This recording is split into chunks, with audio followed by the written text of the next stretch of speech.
Okay, so a little bit of this is review, which you did right, when we were doing the first one where we did cells form tissues, tissues form organs, organs form organism. So there are 4 basic tissues. Tissues are formed by cells which perform similar cells which perform a similar function. So all epithelial cells, for example, will form epithelial tissue. So these are the 4 basic types of tissue. And there are 3 germ layers which are present in our body. They are ectoderm, mesoderm, and endoderm.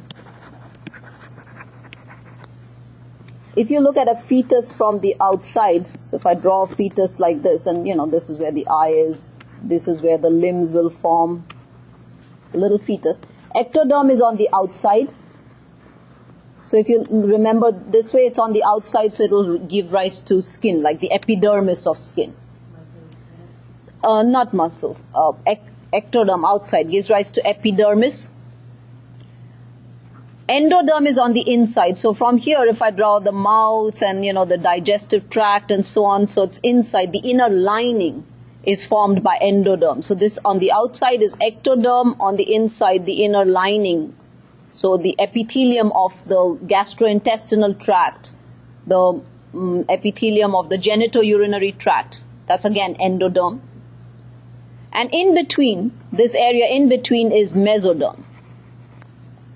So mesoderm usually gives rise to the in-between tissue like muscle, bone, connective tissue that comes from mesoderm. Some mesoderm gives rise to epithelial tissue also. Some glands are formed from mesoderm. So that's why we see epithelial tissue arising from all 3 germ layers. Connective tissue is from mesoderm, muscle is from mesoderm. Nervous tissue is from ectoderm, because the ectoderm, this outer layer, actually dips inside and forms the brain and spinal cord. So nervous tissue is from ectoderm. It's called neuroectoderm.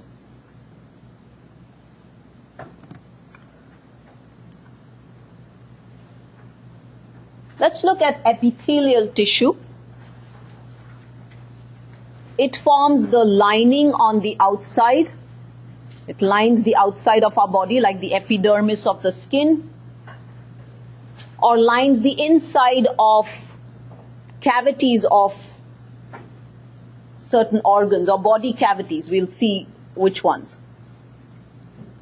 The cells are very closely packed, so they tend to form continuous sheets. So it's very, very, it's not only located in small areas. Large areas are covered.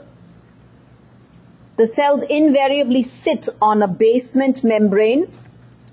So if we have cells, they are sitting on a membrane. This is the basement membrane, part of which is secreted by the cells and part of which is secreted by the connective tissue underneath. So this is connective tissue underneath. So this basement membrane is formed by cells. Part of the cells themselves secrete part of the basement membrane, and the connective tissue also secretes most of the basement membrane. It has a free upper surface. If you notice this free surface on the top, the apical surface is free, the bottom is attached to the basement membrane. This is very typical of epithelium. So if you look at skin, for example, so if you take a person like this, right, and this is the inside like a tube. Now here, the skin, the many layers of the skin which we'll see. So one surface is free, and then the lowermost layer is sitting on a basement membrane. If you take a tube inside, let's say you take the esophagus. So I draw the esophagus like this and say this is the esophageal wall. Okay? So here, if this is the basement membrane, the esophagus also has multi-layered epithelium. One part is free, one part is sitting on the basement membrane. Okay? So the apical surface is free. So imagine if I drew a tube like this, if I fashioned the tube this way, and this is the lining of the tube. The topmost cells will face the lumen, right? So they'll be free. The bottom will sit on the basement membrane. Epithelium is avascular. It is without blood vessels. but it has a very, very good nerve supply. It undergoes rapid cell division, epithelial tissue in many parts of the body. Remember we talked about it, that was one area where you have rapid cell division.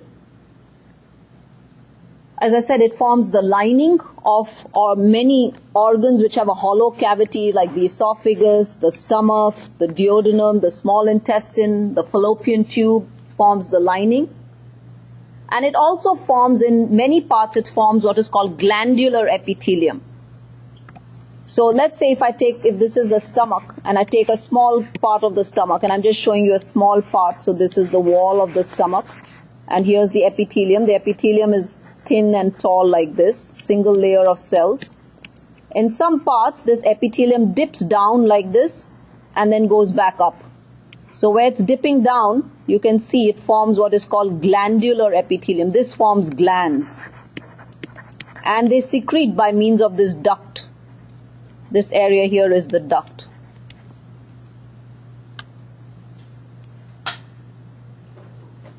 So from this you can see the functions of epithelium. So I've already said it secretes, so secretion is one function. Since it has this free surface, it can also absorb.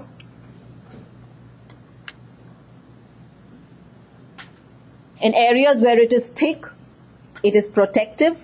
So you'll find that the epithelium is protective in areas where it needs to be thick, where you need protection. Forms glands, so additional secretion can be brought about. And in various parts which we'll see, the epithelium is modified in some areas, and there you have special functions. We talked of some, remember we talked of microvilli, we talked of cilia. We'll find parts where the epithelium has these cell modifications, and that's an added function of the epithelium there. Okay? So let's stop here.